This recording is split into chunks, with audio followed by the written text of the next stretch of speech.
Hello everyone, welcome to the ITLS Academy. Today we are going to discuss the topic that is your milk processing. Okay, so here we are going to discuss about the processing of the milk. That means that how this milk are processed. Okay, because when we get it is a raw milk. Okay, so this raw milk will contain a higher amount of microorganisms. Okay, and these microorganisms are harmful for the health of the human being because this milk are consumed by whom? By the human being. So when unprocessed milk is consumed by a human being, it will harmful for them. So what should we do? We process this milk. Okay, so milk processing contains several steps like your heating, milk cream separation. Okay, that's all thing that we are going to discuss in the today's lecture. Now the next one is your nutrients in a milk that we are already discussed. Milk contain a different amount of minerals like your calcium and phosphorus. Okay, this calcium are essential for the bone teeth strength, and it also help in a blood clotting, regulate the muscles, including the heart, maintain the normal nervous system. And this phosphorus are strength body cell combined with the calcium to make bone and teeth, help in oxidation of the food. These nutrient content of the milk will already discuss, and the video related to this topic are already uploaded in our account. You can go and check the video related to this. Okay, vitamins like vitamins A are present, vitamin B12 are present. Vitamin A is help in the vision and growth, and it also help in maintaining the health of the mucous membrane. Vitamin B2 like your riboflavin help in the growth, maintain the health of the skin, eye, tongue, help nerve tissue system function, help in the digestive tract. Okay, vitamins B1 are also present like your thiamine, niacin, vitamin D are also present. Macronutrients like your carbohydrate like lactose are present, fat are present, proteins which help in building muscles, repair wound or broken tissue. Water, it contribute to a body fluid, regulate the body temperatures. Okay, so these are the macronutrients which present in the milk. Like suppose that this is your whole milk solid. Okay, whole milk solid contain a fat, a protein, a lactose. Okay, so if we talk about the fat, then fat will be separate from the milk and it form a cream. Okay, then we churn this cream and it converted into a butter. If we remove the moisture from the butter, then it will contain a butter oil.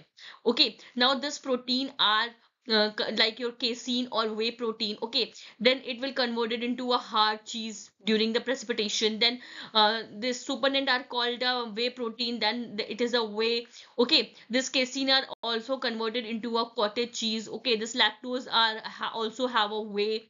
So these are the macronutrients present in a milk. Okay, sources of the milk that already we discussed. How milk get from the cow to the store. Okay, so here that we are going to discuss. Those 8 steps are rearing, harvesting, storing, transportation, lab testing, processing, packaging, and selling. First of all, what should we do? We rearing the milk, then we harvest it. After harvesting, it is stored in a separate place. Okay, suppose that if we talk about the Amul industry. Okay, Amul industry. Now, how they take the milk?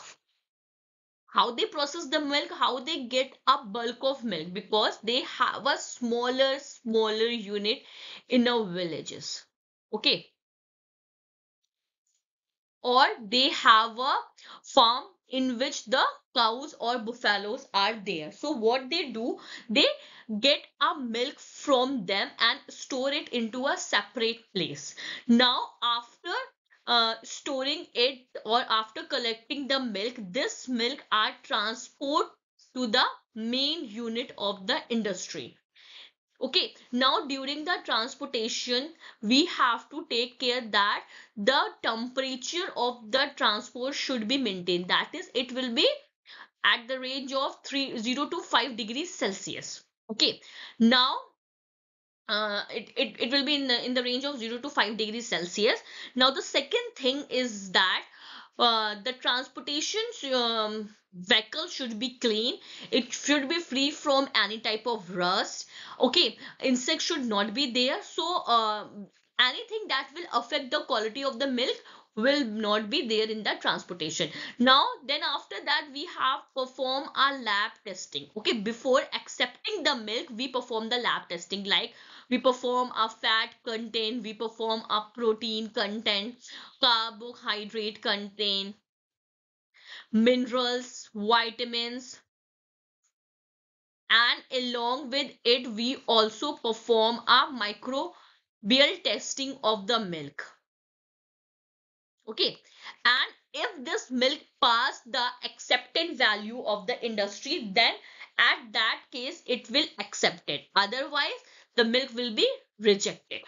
Okay, now after suppose that it will be accepted, then the processing of the milk will started, like homogenization, pasteurization, cream separation.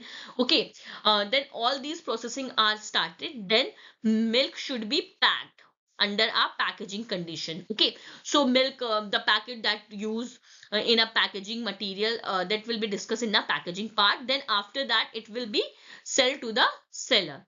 So these are the whole process which we have to follow when we have to get from the when we get milk from the cow and process in the industry, then it will transfer to the store. Now the next one is your processing of the milk. Okay, so the milk is processed either by pasteurization, homogenization, or fortifying. These three steps should be followed. Suppose that milk are accepted. Milk are accepted. Now what should we do?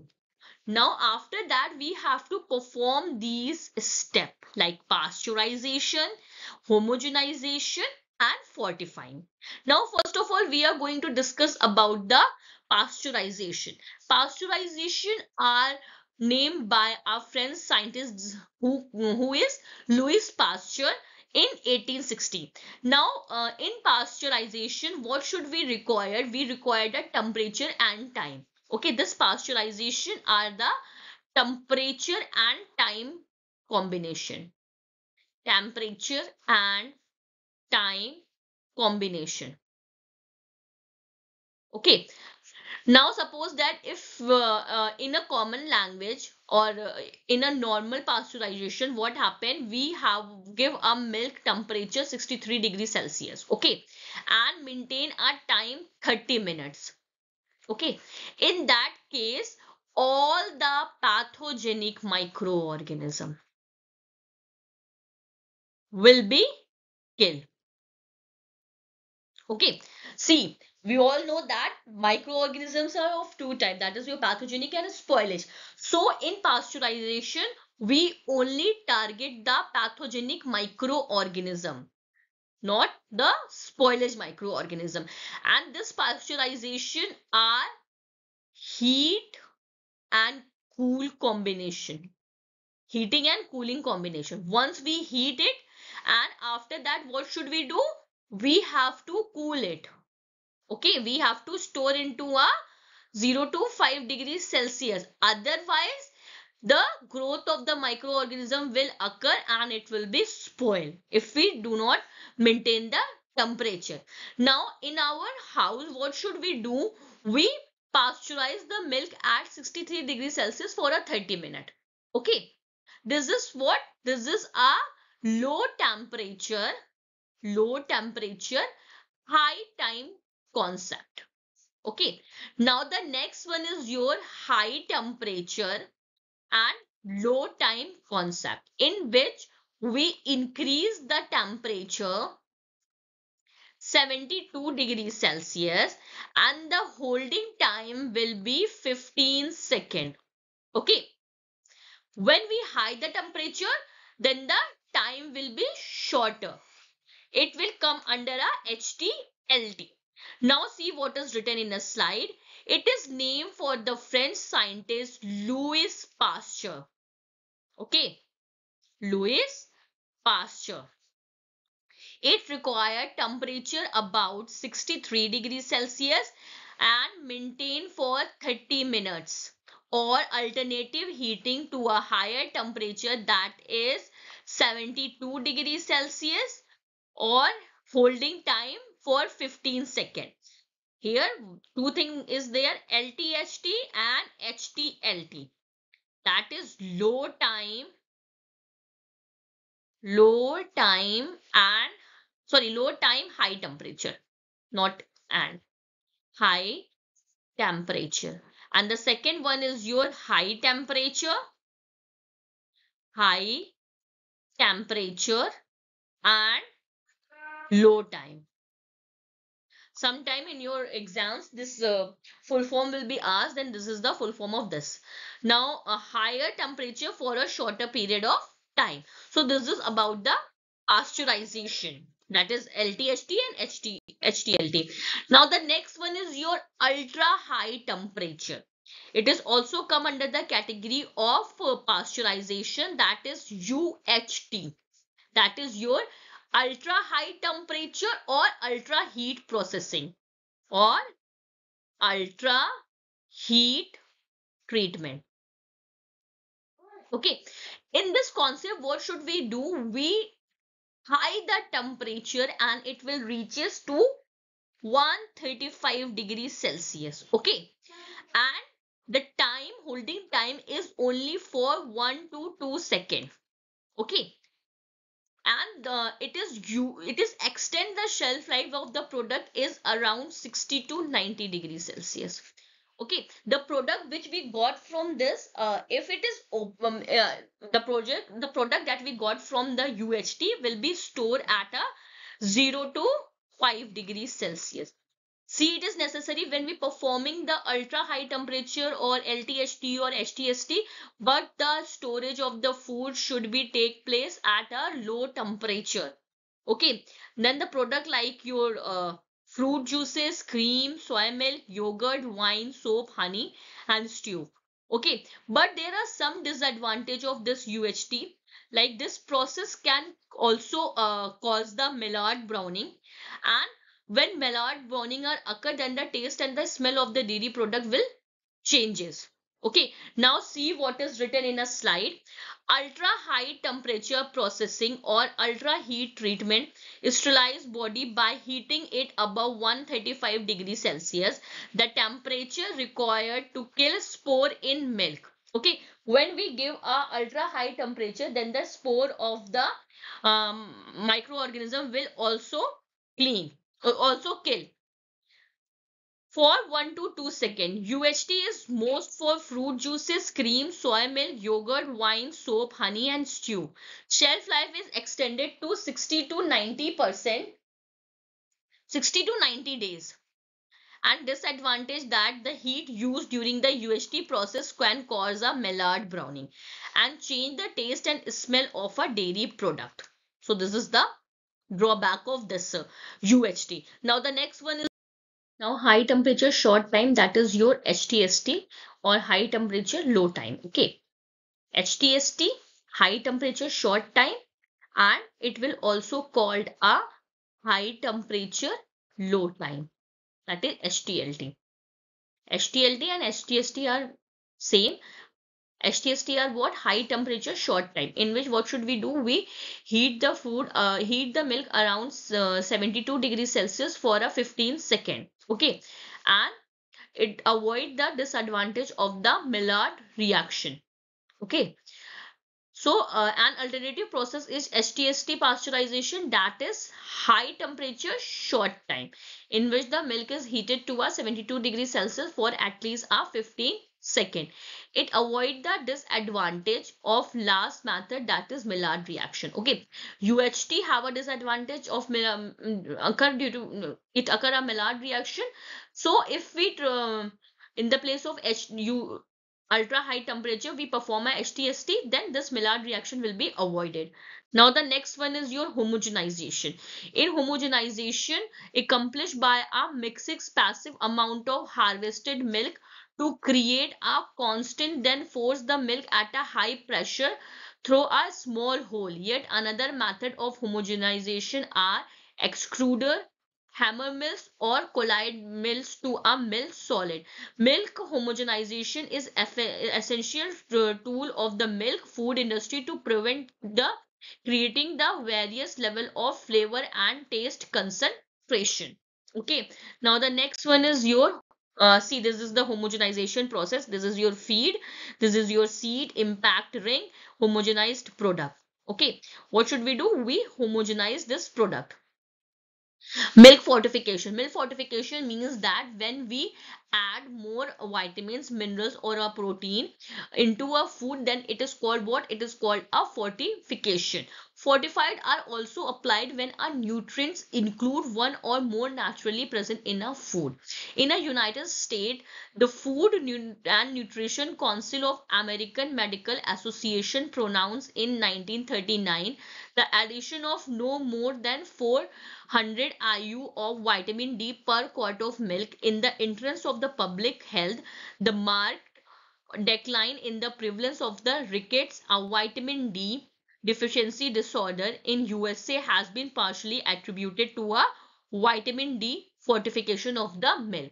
The addition of one or more vitamin, mineral or protein not naturally present in a food. Suppose that some food that not contain a vitamin A, then what should we do? We add this vitamin A into this food, then it is called what? It is called a fortification.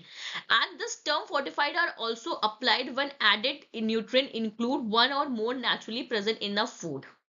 Okay, now the next one is your milk separation. The fat fraction separate from the skim milk when milk is allowed to stand for 30 to 40 minutes. Now suppose that milk are homogenized, pasteurized and fortified. Then after that what should we do? We leave it milk for a standing position for 30 to 40 minutes. This is known as creaming. Then when leave the milk for 30 to 40 minutes, then the cream of the milk will come to the upside, then it is called what? It is called creaming. Then creaming process can be used to remove the fat from the milk in more concentrated form. Then what should we do? We remove the milk, remove the cream from the milk. A number of methods are employed to separate a cream from a milk, and understanding of the creaming process is necessary to maximize the efficiency of the separation of the process. Okay, now the next one is your gravity separation. Fat globule in a milk are lighter than the plasma phase, and hence it rise from a cream layer. This fat globule present into a milk are lighter in weight than as compared to the plasma phase, and due to which it rise to form a cream layer. The rate of rise, that is denoted by a V, of the individual fat globules can be estimated by using a Stokes law. And this Stokes law are define the rate of sitting of spherical particle in a liquid, and the equation is V is equal to, in bracket, V is equal to, in bracket, small r square, and again in bracket small d minus small d2, in bracket G divided by 9n, where R is the radius of the fat globules, D1 is the density of the liquid phase, D2 is the density of the sphere, and G is the acceleration due to the gravity. And this is a n which is called a specific viscosity. Now the next one, this is a diagram of the gravity separation. This is your shallow pen. Here a cream of skim milk or with the ladder. This is a your cream skim milk. 40 to 60 centimeter is their width. The first one is a shallow pan method, and the second one is your deep setting method, and this both method is used for the separation of the milk by the gravity. Okay, now the next one is your centrifugal separation. Centrifugation separation are also used for the separation of the milk. Here the gravity separation is slow and insufficient. Now in the place of the gravity separation, we use a centrifugal separation, which is quicker or more efficient. And what should we do? We spin the milk into a high rate, due to which the cream are separated from the milk, and when it is separated, the separated the when the cream are separated, then the remaining milk are again pre-mixed, so that it provide a desired fat content for the different types of the milk being product. Suppose that if we talk about the whole milk, then in whole milk the cream is reintroduced until the fat content reaches to a 3.25. Now in low fat milk, the fat content is around 1%, and in skim milk the fat content is around 0.5%. Okay, or even it is 0%. Okay, now this is about the centrifugal separation. Now the transition of the milk packaging. First of all, traditional steel container, then glass bottle, then pouches, then HDPC, that is high density polythene, that is then Tetra Pak. Tetra Pak contain a 4 layer of the packaging. This is what? This is the transition of the milk packaging. Now glass, one disadvantage of the glass packaging is what? It include the fragility, its weight, and the cost of the one-way water. Because if we store the milk into a glass bottle, then the weight is also increases, and the cost of the bottle will also increases. Milk exposed to a fluorescent light and the grocery store for the just 4 hours can lose a nutritional value and develop an oxidize and burn flavor. Tetra Pak contain a 4 layer of the different food product, like first layer, then addition layer, aluminum foil, addition layer, paper, top layer. Okay, this first layer are seal in the liquid, addition layer. Okay, then aluminum foil is for oxygen, flavor, and light barrier.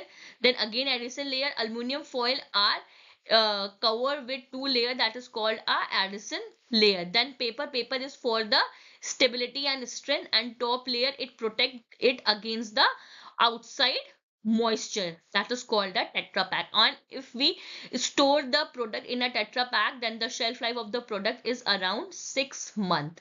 Okay, until it will be open. If it is open, then it will kept in a refrigerated condition, that is 0 to 5 degrees Celsius, and the shelf life is around 15 days. Okay, or if it is not open, then the shelf life of the milk will be around 6 months, and it will be stored at a room temperature. Okay, so the next one is your advantage of the Tetra Paks. Excellent shelf impact and billboard effect. Free up to 40% of shelf space. Efficient handling and transportation thanks to square shape and lightweight. 18% more packages can fit on the pallet, that is compared to the can. Convenient, easy to open, store, and recycle. Okay, now the next one is your milk HDPP, that is your high density polyethylene bottles. It is stored for 3 milk type, that is your pasteurized, UHT, and sterilized. Okay, now 3 layer of protection will against a UV rays, white, black, white, preserve natural taste and smell, flexible, durable, low cost, eco-friendly, and resistant to many chemical heat sealing of water. So this is all about the milk processing. I hope you will understand. If you have any query related to this topic, you can ask me in a comment box. For a further detail, you can follow the ITLS Academy on Instagram, Facebook, Twitter, YouTube, WhatsApp, LinkedIn, and subscribe ITLS Academy on YouTube and get our app from a Google Play. You can also ask your query to the helpline number that are already mentioned in your slide, that is 780-833-450, and visit our website www.itlsacademy.com. Thank you for watching. Please like, share, and subscribe.